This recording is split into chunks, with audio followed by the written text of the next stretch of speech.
പിക്ചേഴ്സൊക്കെ വരച്ച് ഇതൊക്കെ ചെയ്യുന്ന ഒരു ക്രാഫ്റ്റാണ് നമ്മൾ വന്നിരിക്കുന്നത്.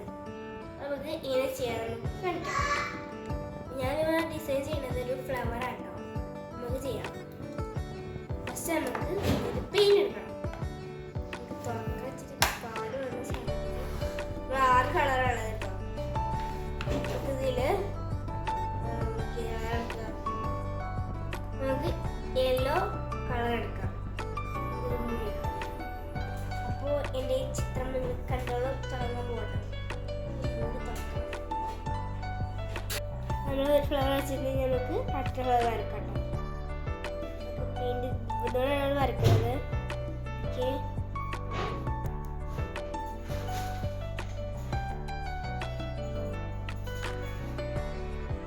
നമുക്കെല്ലാം വരക്കാം. നമ്മൾ ഫ്ലവർ വരച്ചിട്ടുണ്ട്. എനിക്കൊന്നുമില്ലെങ്കിലും ഫ്ലവർ വരയുണ്ട്. ഇനി നമുക്ക് ഈ ഫ്ലവറിനുള്ളിൽ ഇത് സെൻട്രലായിട്ട് ചെറിയൊരു കപ്പ് കൊണ്ട് ചെറിയൊരു ഡോട്ട് നമുക്ക് ഇട്ട് കൊടുക്കാം. ഇതാണ് നമ്മൾ ബോട്ടിൽ വെച്ച പൂക്കൾ കേട്ടോ.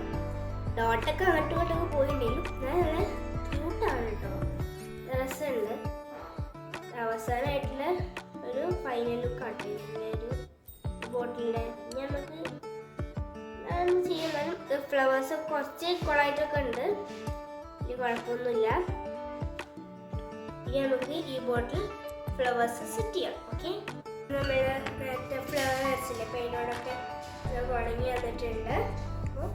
അപ്പോൾ നമുക്ക് ഫ്ലവേഴ്സ് അടിച്ചാറുണ്ട് ഇതിലിടുന്നുണ്ട്.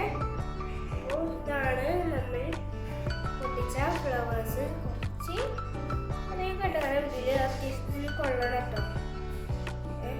അത്രയും പൊട്ടിച്ചുള്ളത് നമുക്ക് അതിൽ വെക്കണമെന്ന് കാണിച്ചു തരുന്നുണ്ട്. ഇതിനോട് വെച്ചിട്ടാണ് നമ്മൾ ഈ ഫ്ലവേഴ്സൊക്കെ കെട്ടിയിട്ട് വെക്കണം കേട്ടോ. കാണിച്ചു തരാം കേട്ടോ. നൂല് അത്യാവശ്യം എത്ര വേണം. ഈ ഫ്ലവേഴ്സ് നമുക്ക് നൂല് കൊണ്ട് കെട്ടാം. നമ്മൾ നേരത്തെ കാണിച്ച പൂക്കളൊക്കെ കെട്ടിയിട്ടുണ്ട് കേട്ടോ. നമുക്ക് ഈ ബോർഡിലേക്ക് കുറച്ച് വെള്ളമാക്കിയിട്ട് ഈ ഫ്ലവർ വെക്കാം. നമ്മുടെ ഈ ബോർഡിൽ വെള്ളം നിറച്ചിട്ടുണ്ട്. നമുക്ക് ഈ കെട്ടിയിട്ട ഫ്ലവേഴ്സിലേക്ക് വെക്കാം. നമ്മൾ ഫ്ലവർ വെച്ചിട്ടുണ്ട്. നിങ്ങൾ 2 തരം ഫ്ലവേഴ്സ് വെക്കുന്നുണ്ട് കേട്ടോ. നമ്മുടെ രണ്ടാമത്തെ ഫ്ലവർ നിങ്ങൾക്ക് ഏതാണ് ഇഷ്ടപ്പെട്ടത്, ഇതാണ് ഇഷ്ടപ്പെട്ടത് നിങ്ങൾ കമൻറ്റിൽ പറയണം. ഞങ്ങൾ ഇങ്ങനെയാണ് 2 ഫ്ലവർ കൂടി വെച്ചിട്ടുള്ളത്. നിങ്ങൾക്ക് ഇഷ്ടപ്പെട്ടാൽ കമൻറ്റിൽ പറയണം കേട്ടോ. പിന്നെ എല്ലാവരും ലൈക്ക് ചെയ്യുക, സബ്സ്ക്രൈബ് ചെയ്യുക.